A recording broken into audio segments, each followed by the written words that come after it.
What's up, soldiers? Thanks for joining me on this video today, where we're going to break down the Rogue Invitational 2024. The events were just released today. It is October 3rd as I'm making this video. I'm really excited about the Rogue. It is happening in Aberdeen, Scotland this year. It's always a really cool event with a lot of exciting athletes and competitions. So let's just kind of dive right in. But before we do that, please do me a favor, hit the like button and click subscribe to the channel for more strongman content. All right. So let's just break down our athletes. We got reigning and defending champion Mitch Hooper, Hafthor Bjornsson, Tom Stoltman, Matt Ragg, Tom Evans, Luke Stoltman, Alexei Novikov, Tristan Hoth, Bobby Thompson, Evan Singleton, and recently on the rumor mill, Trey Mitchell. Now, he's probably listed as an alternate.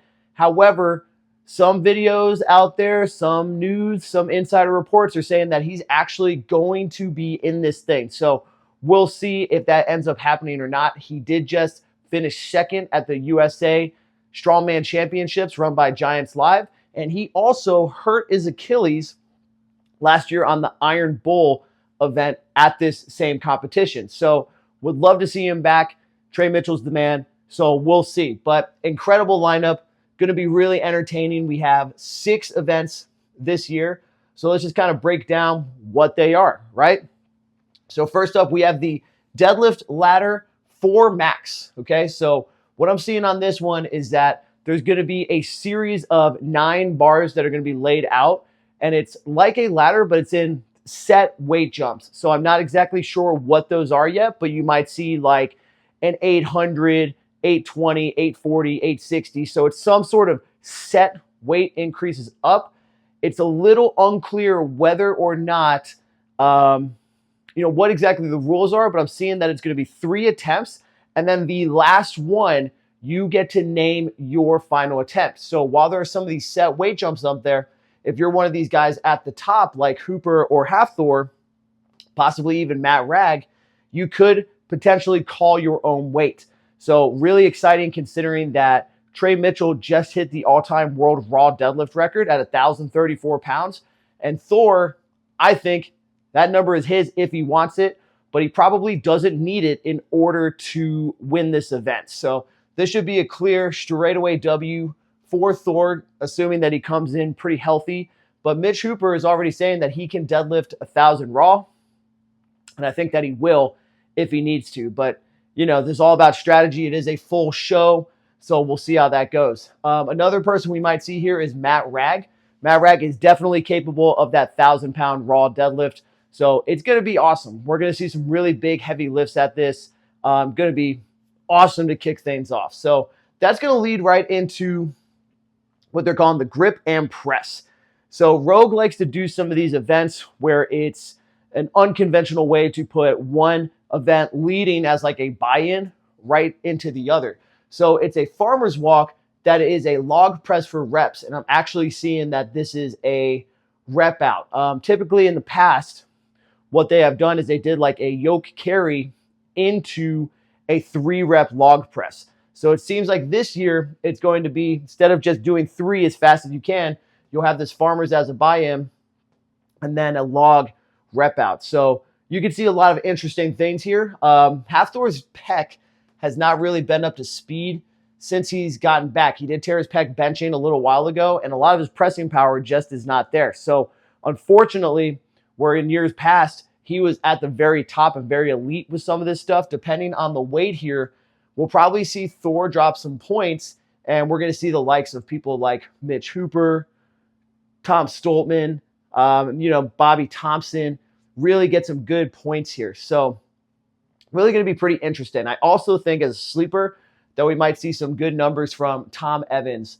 on this one, but you never really know. If Trey Mitchell ends up squeaking in, I think he'll do pretty well here as well. So we've got deadlift ladder, the grip and press, and then the invert challenge, which they have done, I believe, in 2022. This is a series of stones to be loaded onto barrels. No tacky allowed. They are allowed to use a tacky towel.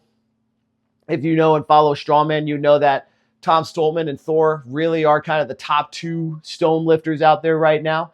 But all of these guys are pretty good.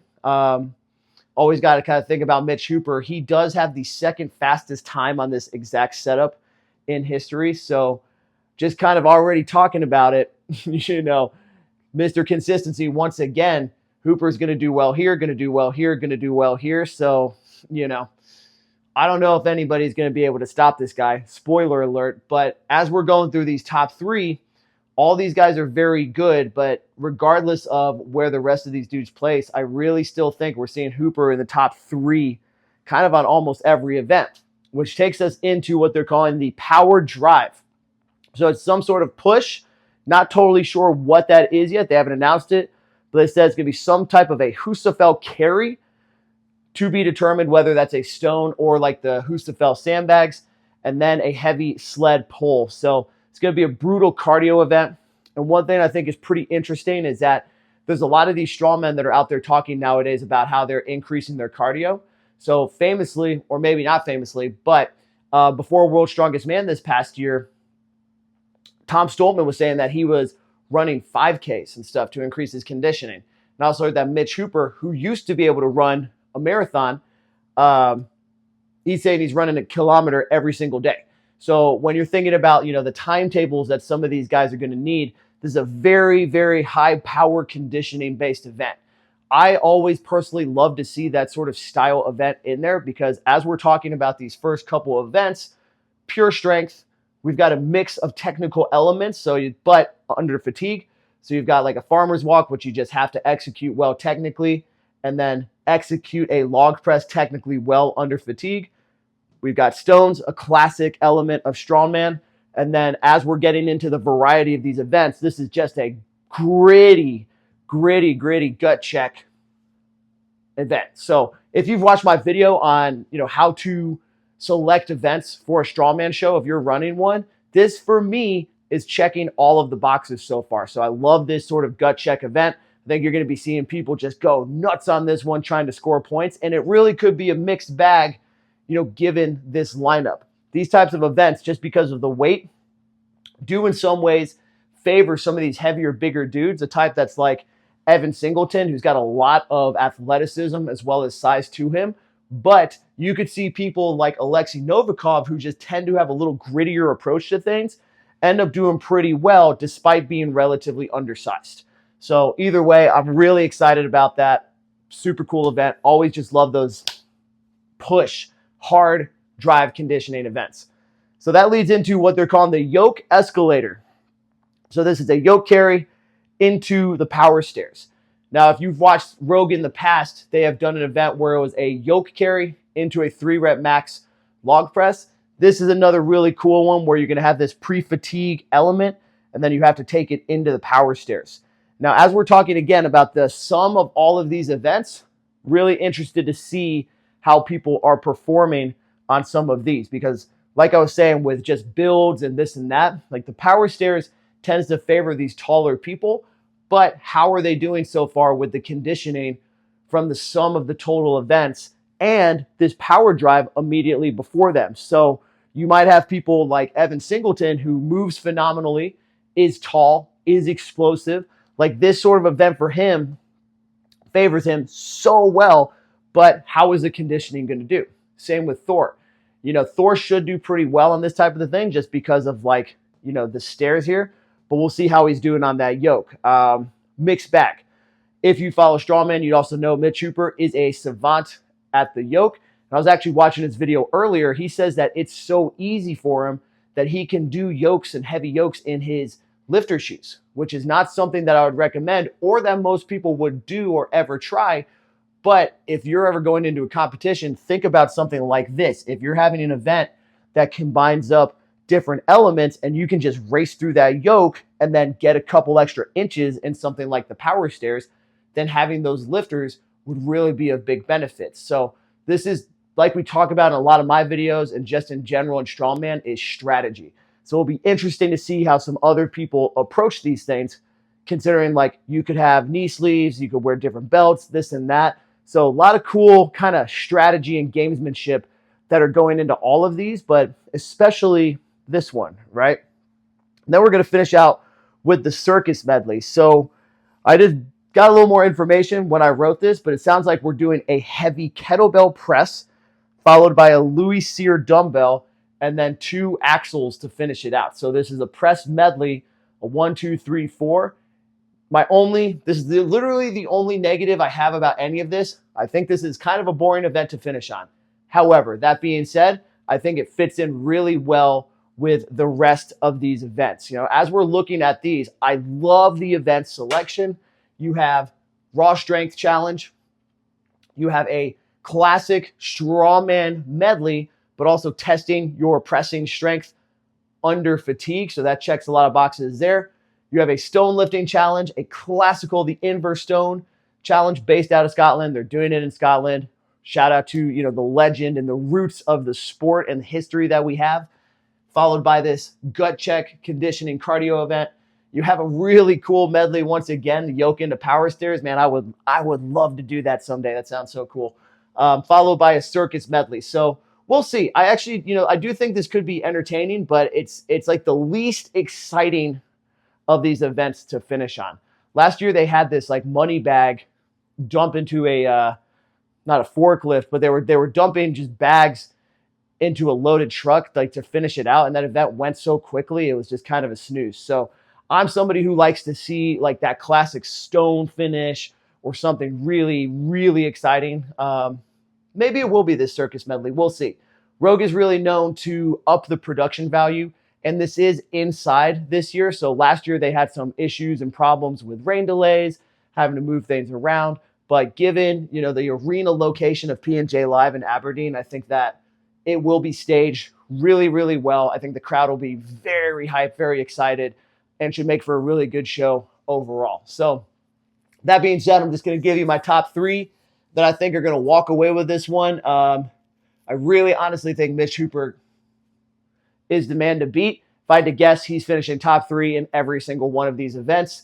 Likely one of these situations again where he's head and shoulders above everybody else by the time he gets to the circus medley. We'll see. I think Thor and Tom Stoltman are rounding out this top 2. So Tom Stoltman tends to play very well in front of his home crowds, and this is in Scotland. So I think that he's really going to have a great time on this one. He's going to do very, very well. A lot of these events favor him, but Thor it's just going to come down to kind of some technical things. So if you watch the Shaw Classic, I think Thor got robbed on one of the circus dumbbells for a lockout call. And there's things like that where, depending on judging, like you could see these guys go 2 and 3 just like that. But as always, it depends, how training goes for the rest of them. Do they show up healthy? Do they have good strategy and gamesmanship? But I think we are looking 1, 2, 3 right here. I think Hooper first, Thor second, Tom Stoltman third. And if we were to round out the top 4, or top 5 rather, I guess we'd have to go. I think that Luke Stolman's going to do pretty well, and I also think that Evan Singleton. Well, I guess we'll see. Honestly, I don't really know, but here's my top 3. 1, 2, 3. With the exception of Trey Mitchell, I think that if Trey Mitchell comes into this thing healthy, that dude is on a roll right now, and I think he's ready for some, not revenge particularly, but he wants to get, a good finish considering what happened at the Rogue Invitational last year. So if Mitchell's in there, spoiler alert, he's going to come in and he's going to get second again to Mitch Hooper. I just think that guy is motivated and ready to get after it right now. So anyways, that is my Rogue Invitational 2024 breakdown. I am going to do another video coming out next week about the women. Really awesome lineup. Once again, just a great show. I'm super excited. I love that Rogue is bringing this out to the strongman world. So if you have any thoughts on this, would love to hear from you. Drop a comment. You can hit me up on my Instagram, on my Twitter, any of that stuff. It's all at Stephen M. Coyne. My username is the same everywhere on every platform. So let's connect. Let's talk strongman. Let's get strong together. Thank you so much for watching and have a championship day.